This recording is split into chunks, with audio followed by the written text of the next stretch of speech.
Hi hello friends, welcome to సుంత DSE channel.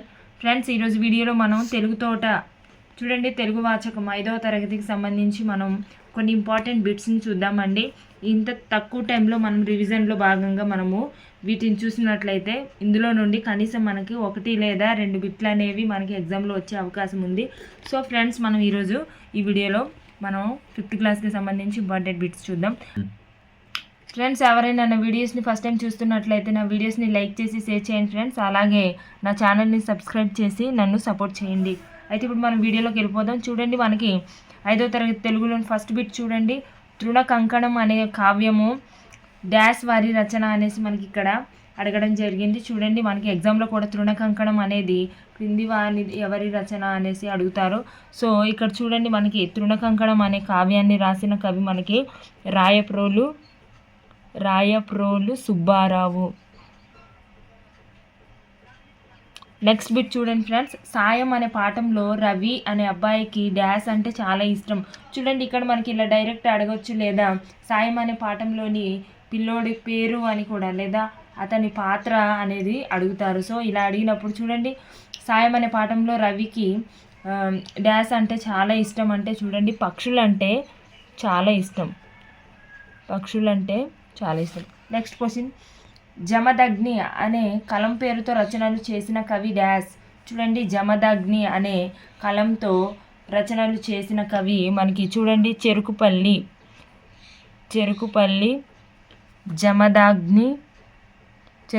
Jamadagni Sharma.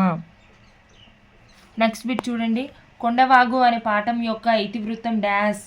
మనకి పాఠాన్ని ఇచ్చి వాటి యొక్క ఇతివృత్తము అలాగే ప్రక్రియ అనేది అడుగుతారు. చూడండి, కొండవాగు అనే పాఠం యొక్క ఇతివృత్తం చూసినట్లయితే ప్రకృతి వర్ణన. దాని యొక్క ప్రక్రియని అడిగినట్లయితే దాని యొక్క ప్రక్రియ అనేది లేఖ ప్రక్రియ. తర్వాత చూద్దాం 5వ బిట్.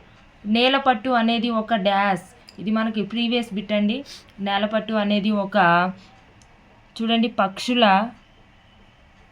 పక్షుల రక్షిత కేంద్రం. తర్వాత చూడండి 6వ బిట్. రేడియో అన్నయ్యగా ప్రసిద్ధి చెందిన కవి డాష్ అంటే మనకి ఏడిద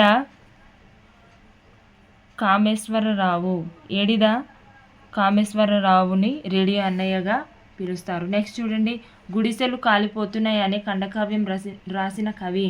ఇది కూడా మనకి ప్రీవియస్ బిట్ అండి. గుడిసెలు కాలిపోతున్నాయి అనే ఖండకావ్యం రాసిన కవి మనకి చూడండి బోయి భీమన్న. ఇది ఇంపార్టెంట్ బిట్టేనండి. నెక్స్ట్ చూడండి, నామవాచక గుణాలను తెలిపే పదాలను డాష్ అంటారు అంటే మనకి నామవాచక గుణాలను తెలిపే పదాలను విశేషణాలు అని అంటారు.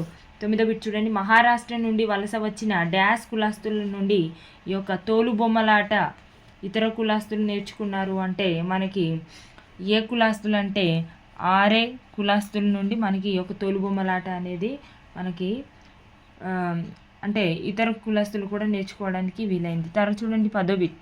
6 నెలలు సహవాసం చేస్తే వాళ్ళు వీలవుతారంట అనేది ఒక డాష్. ఇలా మనకి ఒక సామెతను కానీ జాతీయాన్ని కానీ ఇచ్చి ఇది సామెత, జాతీయ లేకపోతే సూక్తి అని అడుగుతారండి. ఇది కూడా మనము గుర్తుపెట్టుకోవాలి. ప్రీవియస్ క్వశ్చన్ పేపర్ని చూసినట్లయితే మనకి ఇలాంటి క్వశ్చన్ అనేది కనబడుతుంది. చూడండి, 6 నెలలు సహవాసం చేస్తే వాళ్ళు వీలవుతారంట అనేది మనకు ఒక సామెత.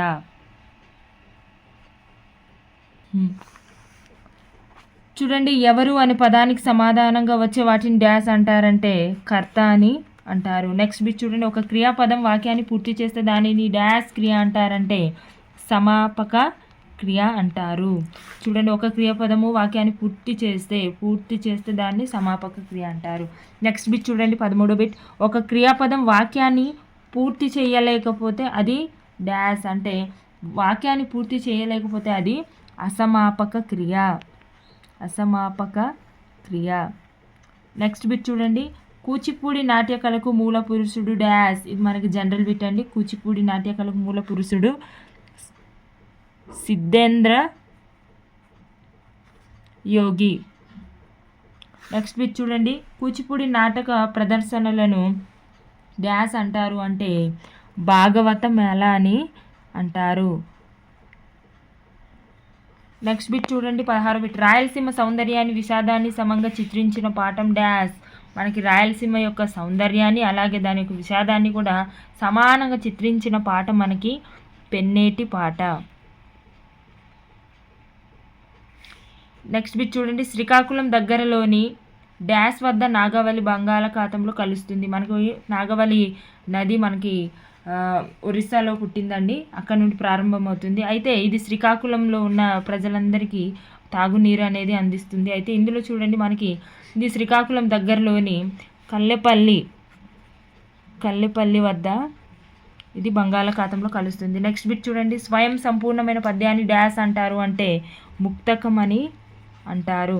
నెక్స్ట్ బిట్ చూడండి, తెనాల రామకృష్ణుడు డ్యాష్ పద్య రచనలో ప్రసిద్ధుడు అంటే ఈయన చాటు పద్య రచనలో ప్రసిద్ధి. నెక్స్ట్ బిట్ చూడండి, శతకంలో డ్యాష్ లక్షణం ఉంటుంది అంటే ముక్తక లక్షణం ఉంటుంది. నెక్స్ట్ బిట్ చూడండి 21 బిట్ మనకి ప్రీవియస్ బిట్ అండి ఇది. సుమతి శతకకర్త ఎవరు అంటే బద్దెన. కాళికాంబ శతకం రాసిన వారు డ్యాష్ అంటే మనకి కాళికాంబ శతకం రాసిన వారు వీరబ్రహ్మేంద్ర స్వామి. నెక్స్ట్ బిట్ చూడండి, తొలి తెలుగు శాసనం ఏది అంటే చూడండి మనకి కలమల్ల శాసనం అనేది తొలి తెలుగు శాసనం. నెక్స్ట్ బిట్ చూడండి, గ్రాంధిక భాష స్థానంలో ప్రజల వాడుక భాషకు పట్టం కట్టిన యోధుడు డ్యాష్. ఇది కూడా మనకి ప్రీవియస్ బిట్ అండి. గ్రాంధిక భాష స్థానంలో ప్రజల వాడుక భాషకు పట్టం కట్టిన యోధుడు గిడుగు వెంకట రామమూర్తి గారు. మనకి గ్రాంధిక భాష స్థానంలో ప్రజల వాడుక భాష అనేది ప్రవేశపెట్టడం జరిగింది. తర్వాత చూడండి 25 బిట్, తన జీవితకాలం వ్యవహారిక భాష ఉద్యమానికి గిరిజన విద్యాభివృద్ధికి కృషి చేసిన కవి అన్న మనకి గిడుగు వెంకట రామమూర్తి గారే వస్తారండి.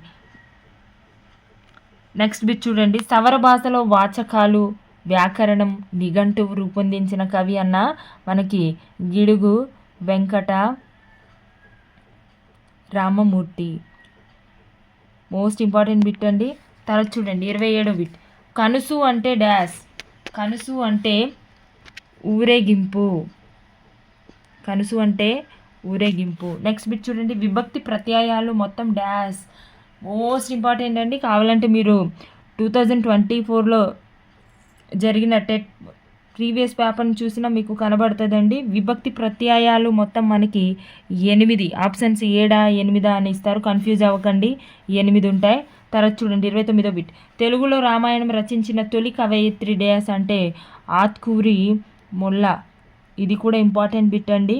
మొల్ల రామాయణాన్ని ఇవి రాయడం జరిగింది. సో మనకి తెలుగులో రామాయణం రచించిన తొలి కవయిత్రి.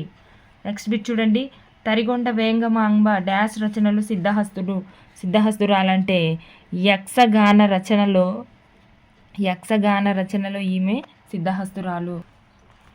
మొట్టమొదట అనే పదాన్ని విడదీయండి. మనకి తెలుగులోకి వచ్చేసరికి బిట్స్ అనేవి ఏ విధంగా అడుగుతారంటే ఒక పదాన్ని ఇచ్చి దాన్ని విడదీయగా అని అడుగుతారండి. సో మనకి చూడండి ఇది కూడా ప్రీవియస్ బిట్టే. మొట్టమొదట అంటే మొదట ప్లస్ మొదట,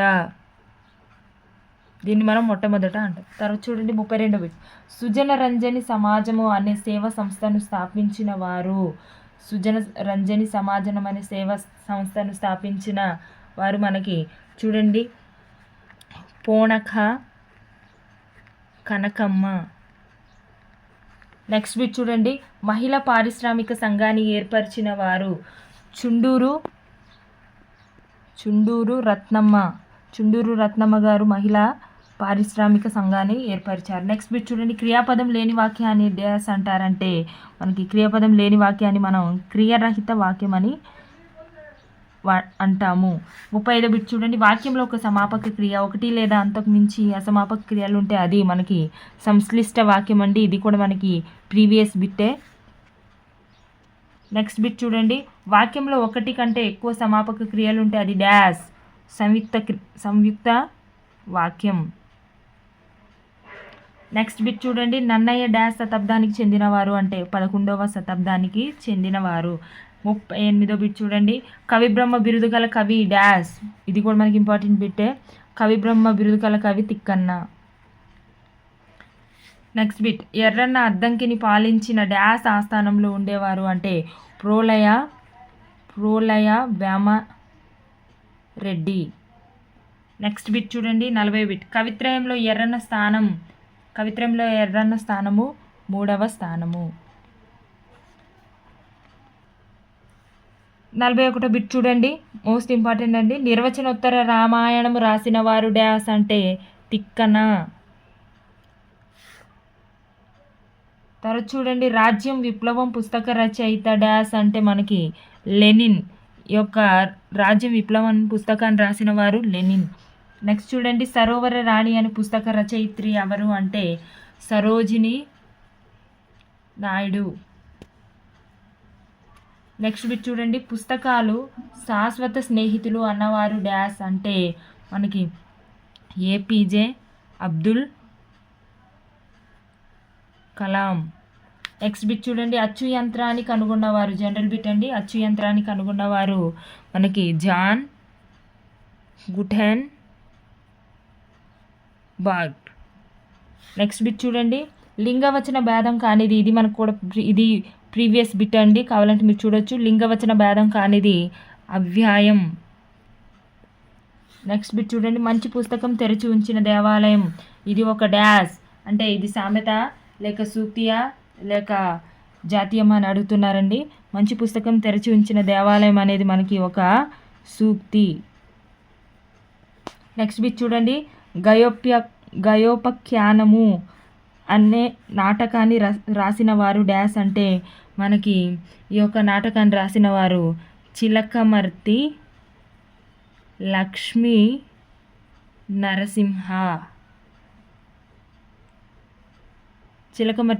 నరసింహము మనకి గయోపఖ్యానం అనే నాటకాన్ని రాయడం జరిగింది. తర్వాత చూడండి కృపాంబోనిధి శతక రచయిత డ్యాస్ అంటే ఈ యొక్క కృపాంబోనిధి అలాగే బల్లఠ అనేది రాసిన రచయిత కూడా మనకి చిలకమర్తి